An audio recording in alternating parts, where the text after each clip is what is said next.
They're two happy women bringing you inspiring stories, politics, pop culture, and lifestyle hacks, all with an eye to making our communities and our country a better place to live. It's the Happy Women Podcast with your hosts, Jen Horn and Katie Gorka. Thanks for joining us and welcome to another episode of the Happy Women Podcast. I'm Jennifer Horn. And I'm Katie Gorka. And so excited because, you know, Katie, you and I are like this. I've also got another friend floating out there who joins us right now. Joel Pollak is here. He is, of course, senior editor at large over at Breitbart. Breitbart does great stuff. Breitbart.com for all your latest news. You should follow him on social media because he is always somewhere exciting and or beautiful or both at Joel Pollak. And he has a brand new book that's out and absolutely pertinent to what we're watching right now. He's holding it up as a visual aid. If you're watching this podcast, it's called The Agenda, What Trump Should Do in His First 100 Days. And he wrote this before the election. So he's like, I don't know, maybe got a crystal ball. Hi, Joel. Thanks for being with us. Well, it's a real pleasure to come out as a happy woman. I think this is something I've been waiting to do for a long time. And I identify as a happy woman. I'm not going to mess around with the whole pronouns thing. I'm still he, him, or whatever they call it. But I'll be a happy woman. It's a company I'd like to be part of. I think, you know what, you are on the short list of happy men that have been on the Happy Women podcast, and I think it is totally fitting. So I appreciate you identifying today. And you know what, there's probably a space for you in the Biden administration. Oh, yes.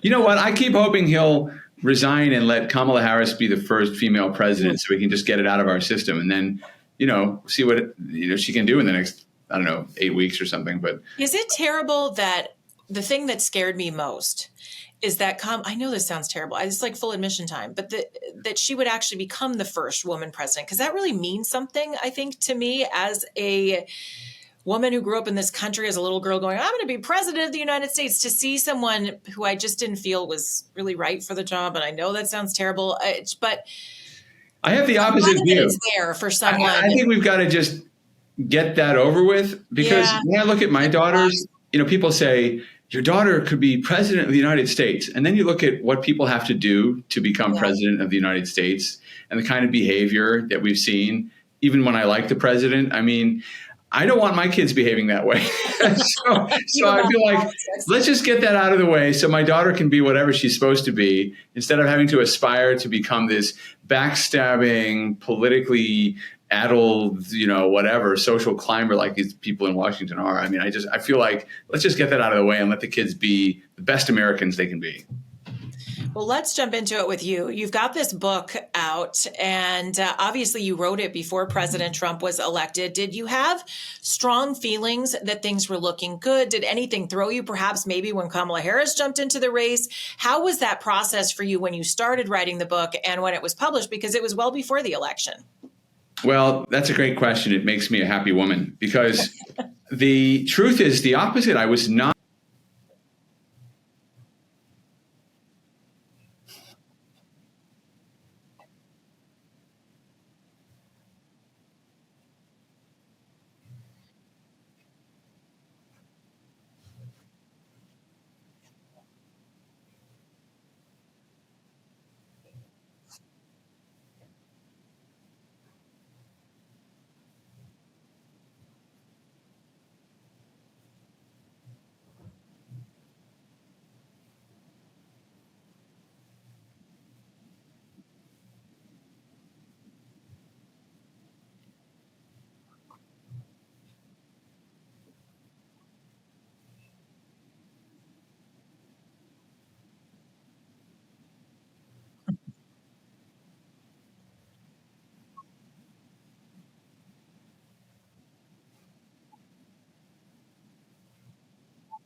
All right. So I have a question. Now that he has won, and particularly now that he has started putting in place some really interesting cabinet picks, and, you know, the role that he's outlined for Ramaswamy and Elon Musk, do you feel that he has in place what he needs to carry out the kind of agenda that you outlined for him?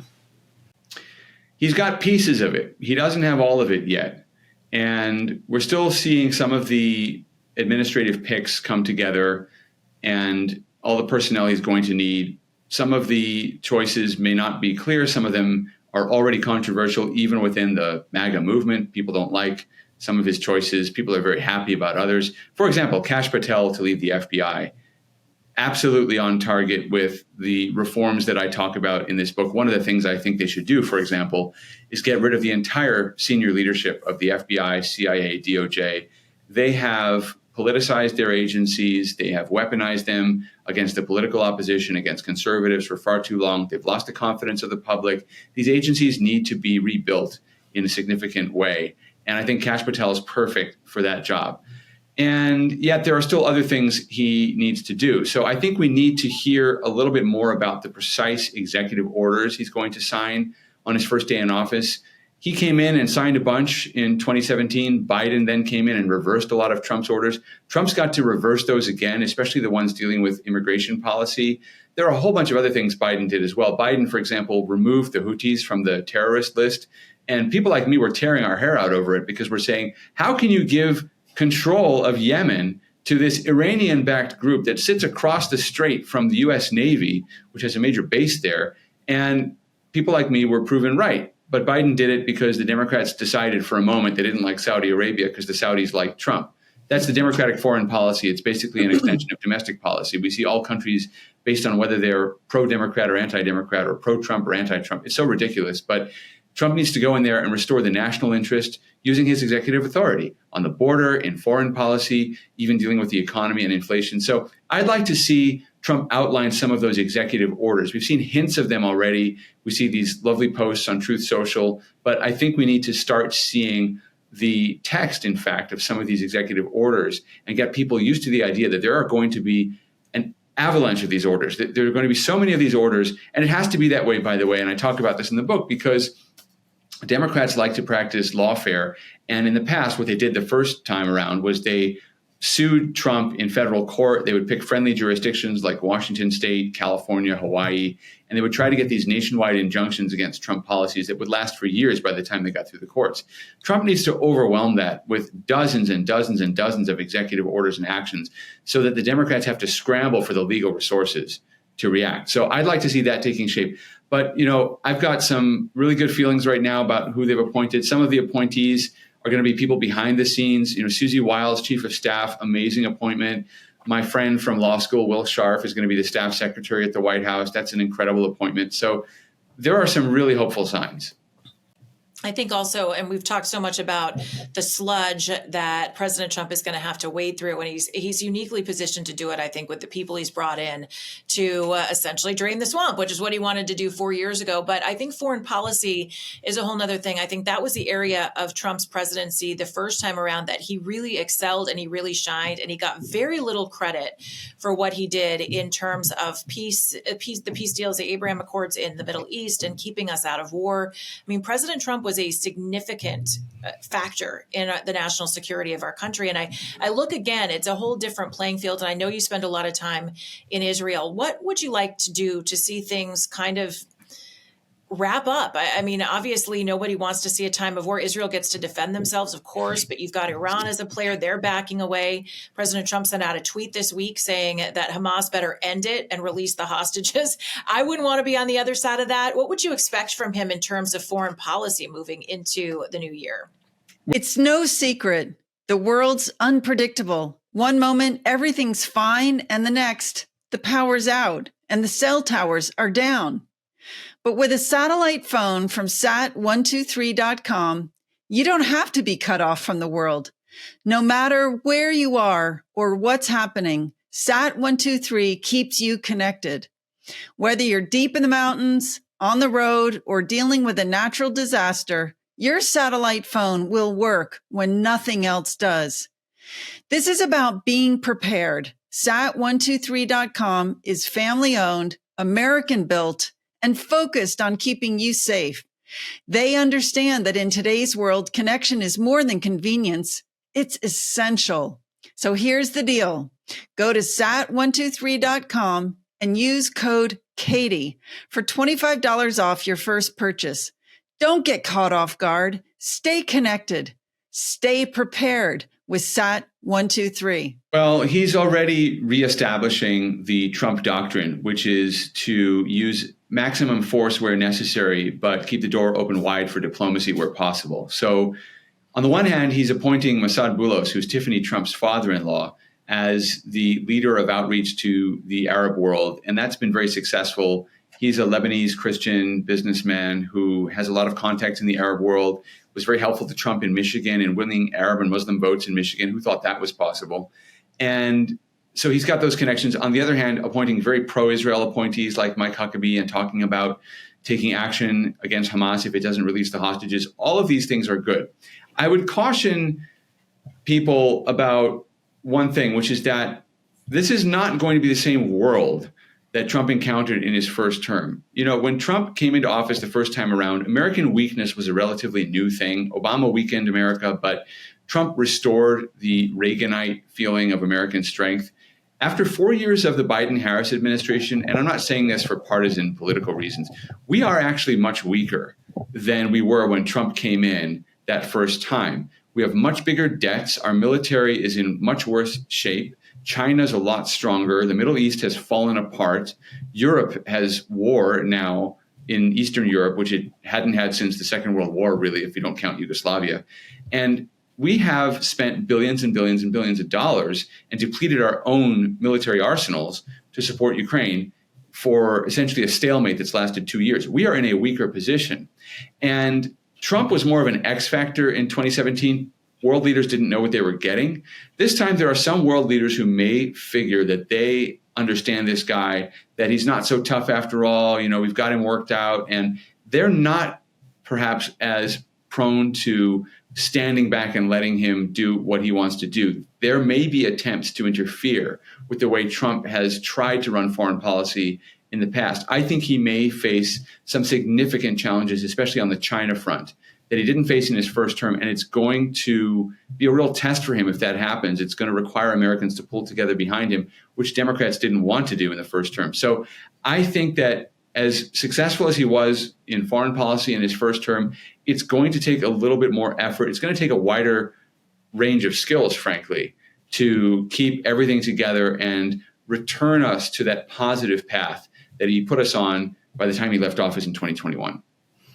I agree with everything you've said. The only thing I would argue, though, is that I think he himself is much more skillful after his first 4 years. So I think he is, yes, I think it is a different world, a more difficult world he's coming into, but I think he's also far more knowledgeable, more confident as a foreign policy president coming into it. So I'm personally super optimistic. He can't get in soon enough, if you ask me. I was particularly struck today by the feeling that the world is on fire. So I was alarmed by the images of martial law being declared in South Korea. But the story I really wanted to talk about, because this to me is really disturbing, is the takeover of the capital of Syria. So we have this character, al-Jawlani, and I was really surprised to see the Wall Street Journal today. I don't know if you've had a chance to see this article, but it really felt like kind of a whitewash, a kind of an apologist piece for him, saying, well, yeah, he's an Islamist, but he's not the old kind of Islamist because he hasn't targeted the United States. It's not the United States he's after. He really just cares about his own country. He cares about Syria. And overall, the article is kind of saying, let's give this guy another look. Maybe we're being too harsh by having him on the terrorist watch list. And I think there's a $10 million reward out for him.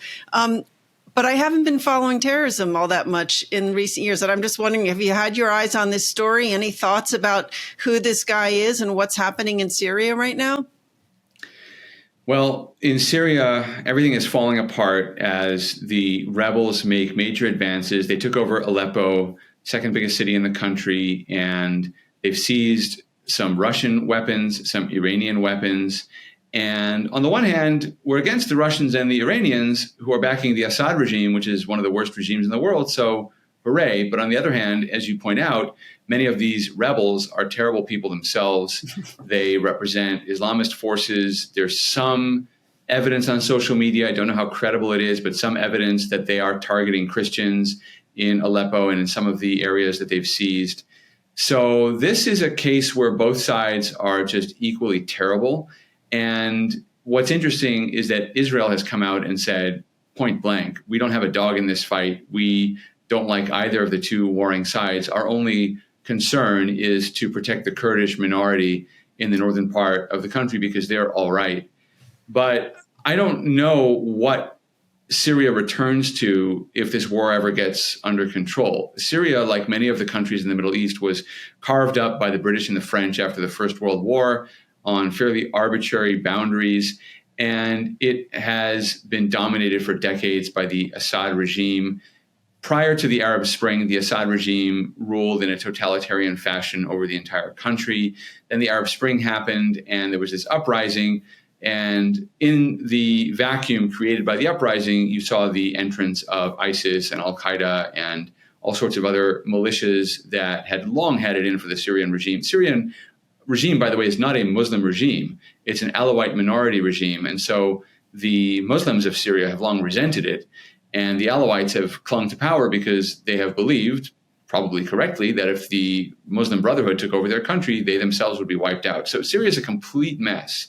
And I believe that the correct approach in the Middle East is to focus on the islands of success in the region. So you focus on Israel, you focus on the United Arab Emirates, you make sure that the Kurds have autonomy, that they're not being slaughtered, that they can protect themselves and develop in their region. And you focus on the places that are growing, that are changing, that are going to be good returns on U.S. investment in military aid and economic aid. And I don't think we should nation build in Syria. At the same time, if Russia and Iran are displaced, especially Iran, it's very good for the United States, but we don't want to promote some kind of Islamist regime in Syria either. So I think that we are going to have to work with Russia at some point on stabilizing the Middle East. It's really bad that Russia is back in there. That's the fault of Barack Obama and John Kerry, who brought Russia back into the region when Syria started using chemical weapons, and they made this ridiculous deal. By the way, the deal failed. The deal was supposed to get the chemical weapons out of Syria. Now there are concerns that the rebels might seize the chemical weapons in Syria. But I think that this is one of the examples I give when I talk about how we can't be permanently at odds with Russia. We do have a lot of areas where we disagree with Russia. They try to interrupt our world order. They try to disrupt our foreign policy. They're not great actors. In fact, they're bad actors a lot of the time. But we do have common areas of interest, which is controlling radical Islam. We're going to have to work with Russia to some extent, now that they're there, in trying at least to keep some of these conflicts from burning out of control. Now, we're visiting with Joel Pollak, whose book is out right now. You can get it wherever books are sold. The Agenda, What Trump Should Do in His First 100 Days. Get it on Amazon, Amazon.com. Joel, just switching gears a bit, because when you do write this agenda, it's obvious where President Trump should go, where we would like to see him go. But of course, he is not going to be without some fight back. You and I live in the state of California. And Gavin Newsom, who would love to be president of the United States in the next 4 years, has decided he wants to Trump-proof California and even called a special session of the state legislature in an effort to try to get $25 million out of our broke state, by the way, to fight President Trump legally. He did it last time, I think, 120 or 122 lawsuits during the first Trump administration. How serious a threat will lawsuits be from blue states like California? Do you think they can be overcome by Trump if he does a lot of this work via executive order? How do you think this plays out? This is purely Gavin Newsom setting himself up for the 2028 presidential race. California has no interest in opposing every Trump policy. You know, we've just had a Democratic election in this country. The appropriate response is to say, we want to work with the new administration and we want to make sure that it understands California's needs And we're going to differ on some issues, and we'll stand up for our rights as a state on those issues. But we do want to work with the new administration. And the people have spoken. Every single one of the 50 states, including California, shifted to the right in this election. Democrats are finding ways to try to deny that, saying, for example, that, well, it's not that Trump won more votes in California. It's just that Democrats didn't show up to vote. Okay. I mean, Newsom is just posturing, and he's doing it at our expense, right? Spending our own money for these lawsuits that he wants to undertake. What's interesting to me is that I don't think it's going to work because California depends on federal assets to a significant extent. We've got the federal water project, which is crucial to farmers in California and municipalities. I mean, it's not just conservative areas of the state that get the irrigation that depend on this federal project. It's also the Metropolitan Water District. It's even as far south as San Diego. There are people in liberal areas of the state who depend on help from the federal government. Newsom's going to need federal help if he wants to develop high-speed rail. The San Francisco-LA project is dead. Trump pulled back $1 billion that Biden gave back to California, even though they're not going to build that San Francisco to LA train. But there's a new idea, which is to build a train connecting Southern California to Las Vegas, which I actually think could work because, first of all, it started out with a private investment. And secondly, it's kind of an amusement, like many of the things you do at Las Vegas, they don't really have a point except just to do them, like the monorail. You ever taken the monorail at Vegas? You don't take it to get anywhere. Absolutely, for fun. Yeah. So it's kind of like, it's the free drinks way of getting to Vegas, but I think it's a viable economic project. And so there's going to need to be some cooperation. But I also think that Trump's going to have to crack down on certain practices in California. California burns massive amounts of carbon, and this is a state that supposedly cares about carbon emissions. We burn massive amounts of carbon in forest fires, which are preventable if we adopt wise management of our forests, if we allow logging again, if we allow the removal of old trees, dead trees, if we remove brush. Logging roads created fire breaks in these forests and allowed the fires to be controlled more easily. Gavin Newsom is not there for any of that. One of his biggest failures, in fact, this was pointed out by Capital Public Radio, a left-wing outlet. One of his biggest failures was in fire prevention in California. He wildly overstated what he was going to do about the problem, and he's done basically nothing. So California is going to need the federal government. I think he's putting us all on the hook for his own personal political ambitions. And it's not going to help because if you look at his record in California, it's basically zero. He can't really point to anything he's achieved. So, I think that Trump will find ways to go around all this. These lawsuits will end up going nowhere. And again, just to come back to the point I made earlier, this is why I wrote the agenda. Trump's got to come up with dozens, if not hundreds. There are over 200 ideas in this book. Trump's got to come up with dozens, maybe hundreds of executive orders and actions on his first day in office or his first week in office, because you've got to overwhelm the Gavin Newsom Legal Defense Fund. You've got to overwhelm these lawfare efforts by Democrats so that in the end, they have to do what's right. Almost 40% of Californians voted for Donald Trump. Gavin Newsom is not representing his state by doing this. It's in the best interest of California to work with the administration and to recognize the outcome of a Democratic election. So the two of you were sitting in California and I'm sitting in Virginia. We're all pretty blue. With this election, we really saw things shift measurably, but not nearly enough. I'm just curious from your perspective, sitting in California, what else do you think needs to happen? Are you optimistic at all that we might be able to reclaim states like Virginia and California for more Republican victories? Or do you think it's just hopeless and this was a one-off Trump thing? I think it's possible. Look, the demographic population of California changed with the policies of the last 15 years in that many middle-class families moved out to Texas, Florida, Arizona, Nevada, places where the cost of living is lower, taxes are lower, and it's easier to start a business. Homeowners left for the same reason. So the traditional base of the Republican Party, which is the American middle class, Democrats like to use that phrase middle class more than Republicans do because Republicans don't like to talk about classes of people, but the middle class is really the backbone of the Republican Party, and it left California. But we are seeing a new aspiring middle class, particularly in the Latino community, which is saying, look, we are here. We're part of the fabric of this state. Many of us have been here for generations, but even for those of us who've been here for less time, We want the state to work. We want the schools to work. We want water to come into our communities. We want utilities. We want services. We want things to work. And if Democrats are going to persist with policies that make things not work, we're going to throw them out of office. That hasn't happened yet. It might take another 10 years or so. But I don't think California can survive much longer with Gavin Newsom's style of governance. And keep in mind, he's probably one of the more moderate Democrats California has produced. His replacement in 2026 is likely to be more left-wing. I think then you could see a backlash among California voters that could bring, if not a Republican, then at least a serious centrist Democrat to office. I don't know who that would be. You might have to have another celebrity run again. But I do think that California is going to have to shift directions. We are seeing some signs of hope. We've got a new district attorney today in LA, Nathan Hochman, taking the oath of office today. So there are some signs of hope that things could turn around. But it's going to take that continued movement, both in terms of the leftward shift of the Democratic Party, and I don't see that changing anytime soon. Look at what Newsom's doing. And again, look at where the party is. There's supposed to be some kind of a fight within the Democratic Party where the moderates are going to try to take over again. That's not happening. There's this clash that the party won't be able to resolve for many years. And then on the other hand, the growth of this more confident, more diverse middle-class Republican base that just wants things to work, that wants schools to work and wants job opportunities. I think that's the future backbone of the Republican Party. So you have to rebuild that demographic. It might look a little different than California did in the past, but that's a good thing.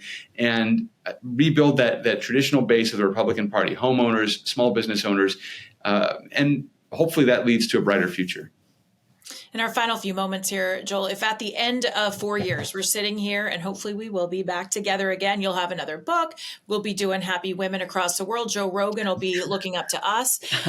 What do you think if I say name 3 accomplishments at the end of all of this that President Trump could do while he's in office, what would be the most important? Walking away, what would you deem to be a success? Well, the most important accomplishments, I would love to see him develop a financial plan, a fiscal plan for getting our national debt under control. He doesn't have to pay off the debt in 4 years, but if we can at least get on what they call a payment plan, where we have some kind of strategy for dealing with it. And he said he won't cut entitlements, so don't cut entitlements, but find some long-term fiscal strategy where we come out in the black after 30, 40, 50, even 100 years. It can be a long time horizon, but we've got to have a strategy for getting back to solvency because the rate of deficit spending and debt accumulation is unsustainable, and it's going to lead to very severe consequences for our economy. We also need that to help tackle the problem of inflation because long-term inflation will stay high unless we can find a way to start reducing the level of indebtedness at the federal level. So I think that's a major accomplishment we need to tackle. He needs to have the border sealed. If he can get the border under control, then we can talk about all the wonderful things that Democrats want to do for dreamers, et cetera, et cetera. But we need and have always needed to have border security first so that there is never another amnesty in this country. I think he can do it. I think he will do it. And then the other thing, of course, cause very near to my heart, which is the Middle East and the safety and security of Israel. I think Trump has some major opportunities coming up very quickly after he takes office to renew the momentum of the Abraham Accords, to bring the Saudis into the deal, and perhaps to strike some kind of deal of the century, some arrangement where there's a resolution to the Israeli-Palestinian conflict. It doesn't have to be a final answer. It doesn't have to be a solution. It doesn't have to be a kind of neat drawing of lines on a map. But again, some kind of strategy that leads to increasing peace over time rather than repeated outbursts of war. The Biden-Obama strategy of sending more and more money and more weapons to Palestinians does not work. You've got to have a different strategy which strengthens Israel and strengthens the ties between Israel and the Arab states that have decided they want to take their future in their own hands and get out of this morass of conflict and religious anxiety and so forth. So I think those 3 big things, they're doable. By the way, they are doable with his leadership. They're going to take a little bit of effort and there will be some political costs along the way, but I think he can accomplish those things. One last quick question. I mean, and this might have been implicit in your first item, but I'm kind of surprised you didn't mention cutting back the size of government. Because I think if you were to ask me what are the 3, that would have been my number one. How important is it, do you think, that he actually cut the size of the federal government? I think it's important. I think it's important as a means to another end. So what is the other end? So there are different reasons to cut the size of government. One is the one I alluded to before, which is just that we can't pay for all the government stuff that we have. So you do need to trim government to make sure that we're on a long-term sustainable fiscal path. The other reason to cut the size of government is that it interferes too much with the freedom of Americans. And certainly I would agree that there are cuts that need to be made. Interestingly, Trump's talking about getting rid of the Department of Education, and even Randy Weingarten, the teachers union president, who really has never done anything positive, I think, for children in this country, said that, we'd be maybe okay with that because we never really liked the Department of Education. I thought that's the first useful thing Randy Weingarten has ever said. Thank you, President Trump. But so I think there could be some room for that, because I don't think the Department of Education helps, and it does constrain the freedom of local school districts. And so that's another reason to shrink the size of government. So I'd be in favor of that. But I would just want to keep our focus on why we're doing it. So we're doing it to make sure we can afford to live in future, and also to make sure that we have our freedom and our liberty protected from an overzealous government that likes to exert the power that it has. It is always great to chat with you, Joel Pollak. Get the book right now, The Agenda, What Trump Should Do in His First 100 Days, available now on Amazon. Check him out at Joel Pollak on social media, always at Breitbart as well. That's where he's senior editor at large, Breitbart.com, for all your latest news. But The Agenda, incredible. And Joel, we always love chatting with you. Thanks for being a happy woman with us today. Thank you. I was a happy woman. Now I'm a delighted woman. You're delighted. I love it. It only gets better from here. And we thank you all for joining us. Thank you so much for sharing our podcast, for those 5-star reviews. It really does help. Share the podcast with your friends. You can connect with us everywhere you listen or watch podcasts. SalemPodcastNetwork.com. Just look for Happy Women. That's where you can find us. And you can get Katie's book. It's a great holiday gift. Next Gen Marxism. Go to katiegorka.org. Search her out on Facebook as well. Just look for Catherine Gorka, Gorka Katie on X, and you can find me on Instagram.